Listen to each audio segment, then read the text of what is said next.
Hey guys, we're going to be doing a video on airbox and carburetor removal.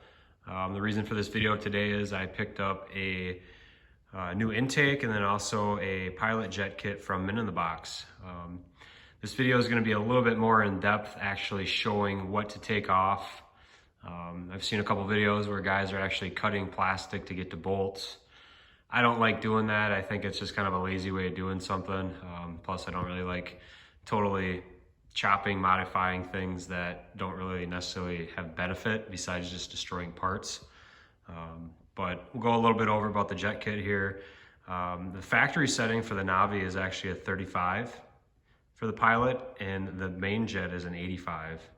Mnnthbx gives you a 38 pilot and an 88 and also a 90 main jet. Let's go over the parts counter here and we'll kind of pull that out before we get started here. Let's see what we got here. Looks like we get a Dyna filter. You get your bracket and your hardware. Silicone hose. Oh, it's an advertisement. Barber Motorsports. If you haven't been there, I suggest if you're a motorcycle guy, you will fall in love with this place. And what do we got? Main jet and pilot jet. All right.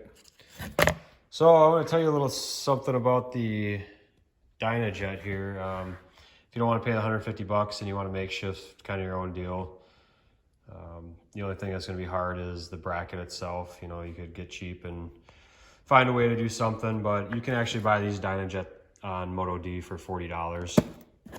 It is the oval. And I know that they have them available at Moto D. Like I said, you can makeshift your own kind of deal if you didn't want to pay the $150 that Mnnthbx charge, but it has a nice bracket and it looks good. So in my eyes, I thought it was worth it just for the visual appeal. But all right, let's go over the bike. All right, so first thing that we're going to do is we're going to remove the airbox. Start back here with this 10 mil.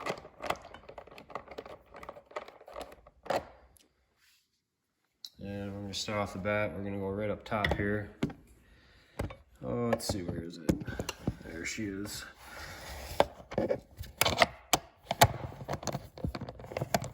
It's the top side of the fender.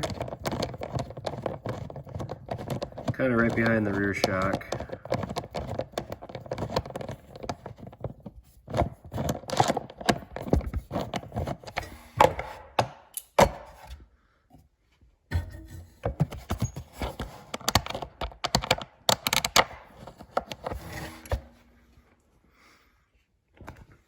So you have that one out. Come over here. And you got this guy right here.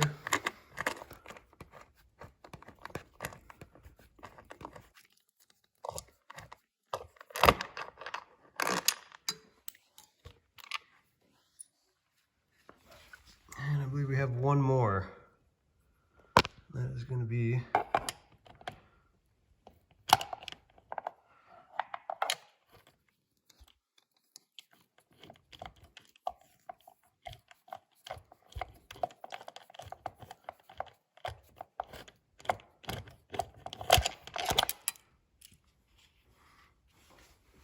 all right. So I'm not going to totally remove this because what I'm going to do is I'm going to take some other things apart and I'm going to pull the carb and the air filter at the same time. So we'll go ahead, start up top here. We will unlock the seat. Set that down. Next thing you're going to do is, if you installed your rear rack, you're going to have to remove your rear rack. Take your 4 bolts out.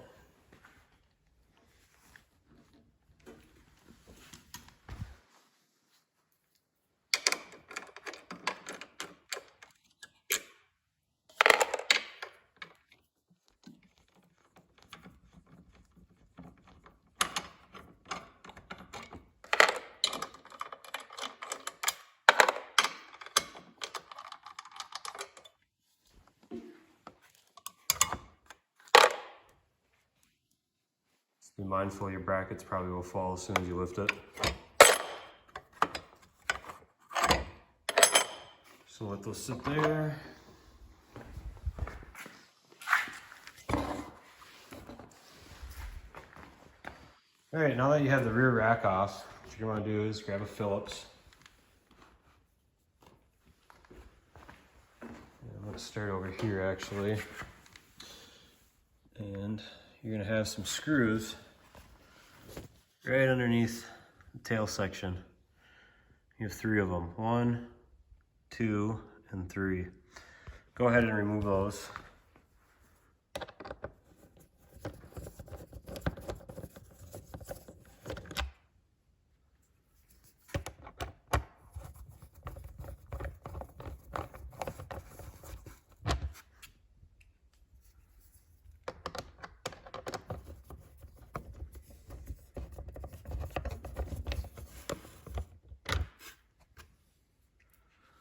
Once you have those removed, there are more screws that are going to have to come undone from the side panel here, because to gain access to remove this, to access the carburetor, the side panels will have to come off.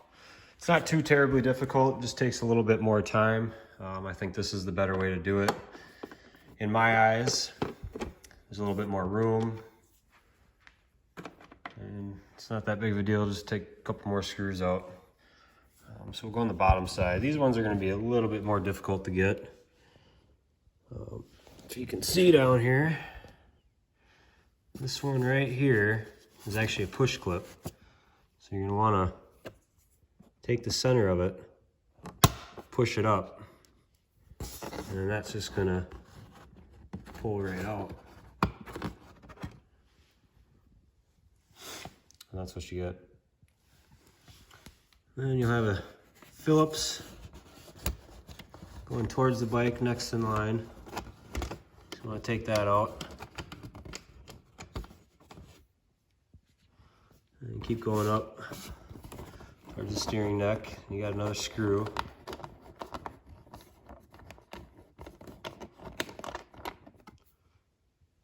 And I believe there's one more.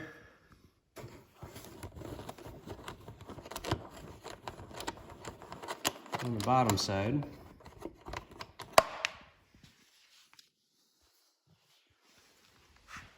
And you have 2 more.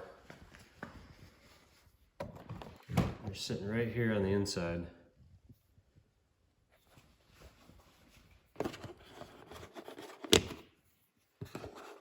As you can tell, I've obviously had this off. I just kind of made them finger tight so I can give you guys a demonstration of how to do it. Like I said, it doesn't take that much longer. You don't have to cut anything just to gain access to the back of the carburetor to take it off.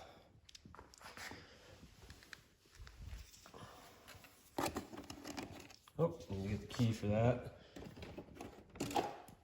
There is 2 screws on the underside you're gonna have to remove as well.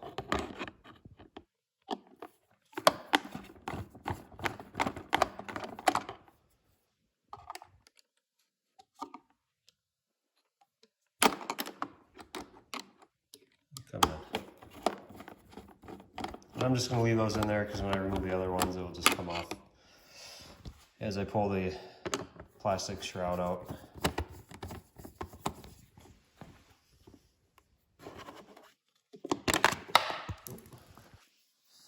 Grab the screw there. And I'm doing this with one hand, so makes it a little bit more difficult. Now that you have all that kind of situated, you're free to take those off. Got one more right over here.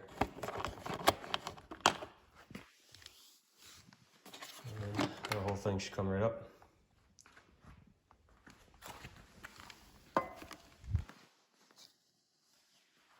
And then you got these 2 little push clips again. You said all you do is just push them down.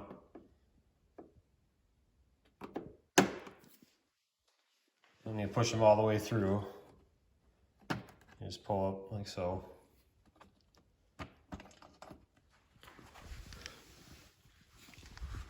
I'll go back to the other side because we have most of the, hopefully all the screws out, and it's just gonna pop right off. Voila.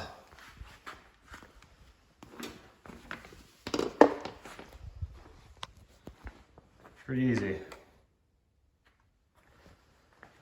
We'll go to the other side and do the same.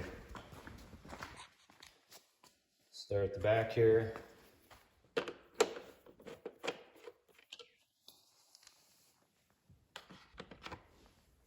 Just repeat the same process as the other side.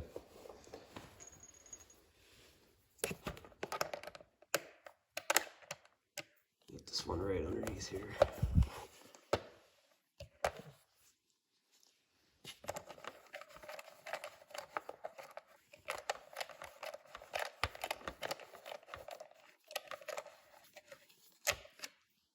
Alright. And come back up front here. And same thing here, you have the push clip. Just push it out. And you got a couple more screws underneath here. These ones are a little, not necessarily this one, but the next one up. This one was a little bit more difficult. The reason is because it's pretty tight there. You can't necessarily get a ratchet in there. So what I ended up doing is grabbing a 1/4 inch and then just a bit Phillips and going in like so. And another screw out. Same as the other side. One here.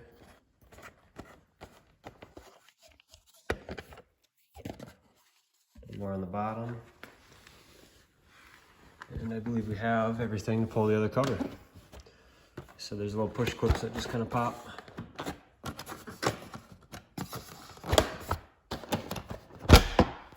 There it is.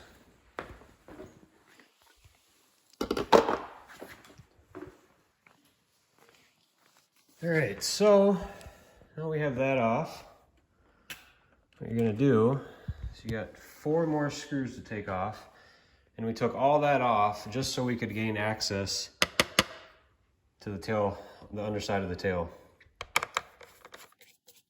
Like I said, I just think it's a lot easier doing the extra step. You're not cutting things, you're not destroying stuff just to get to an area you can't reach. Didn't take that much to do this.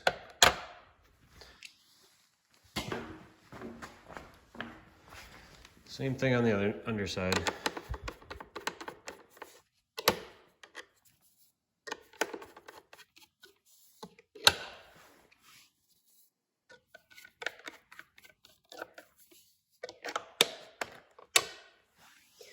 Now this isn't going to totally come out as your release for the rear seat is connected. You can see that over there if you do want to take it out. I don't think you need to, but there is an E-clip that you pull and it should separate.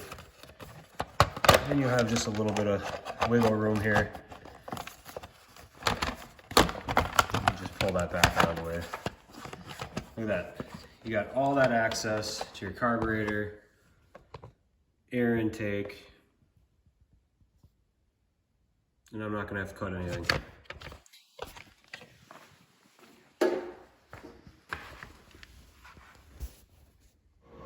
Once you get access to the back of your carburetor, I do want to tell you guys that there are 2 different bolt sizes. This one here, that's closest towards you on the left side of the bike, is an 8mm. One farthest away on the right side is a 7mm. So go ahead and remove those.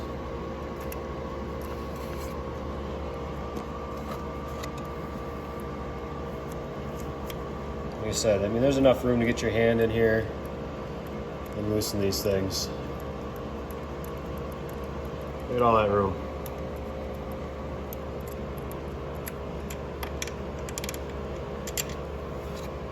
Okay, 8mm out. We'll go ahead and move that 7mm.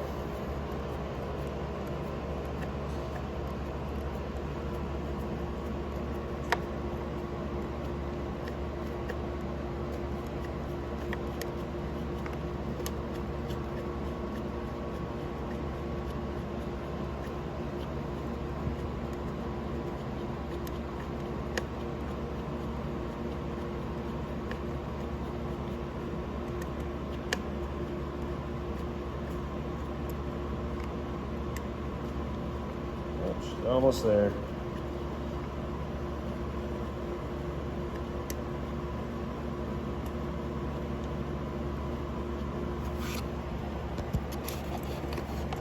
Alright, now you have that out. A couple more things to remove here.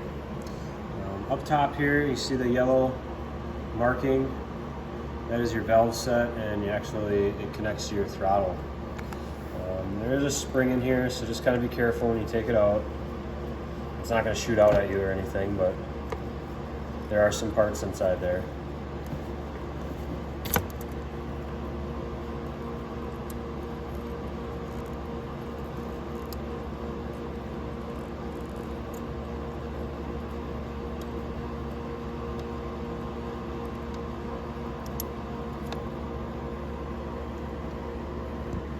Just kind of set that aside there. Okay, now that you have that out, you want to disconnect your choke. And by doing so, you just have to bring it back a little bit.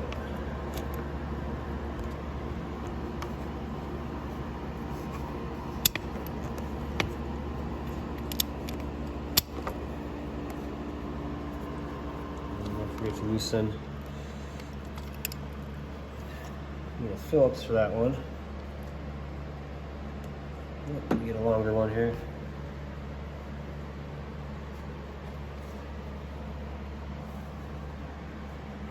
Okay. You don't fully need to take that off.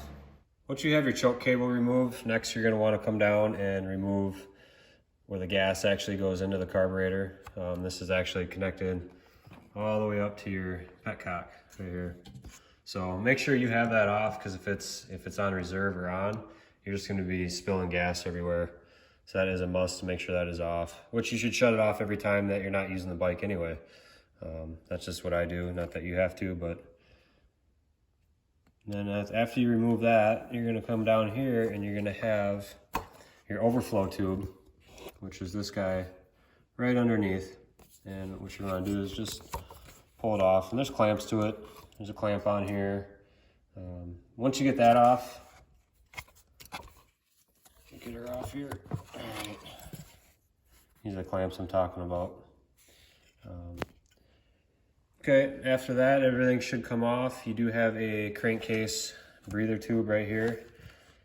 This one's on a little bit harder. All right. And after that, it should just come right out. Just gonna be careful what you're pulling on. And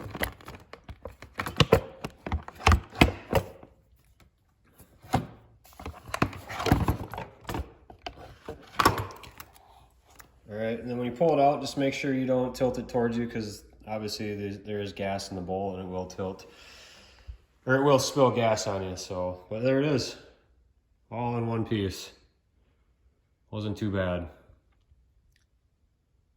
All right, let's bring her over to the bench and we'll get going on putting the jets in.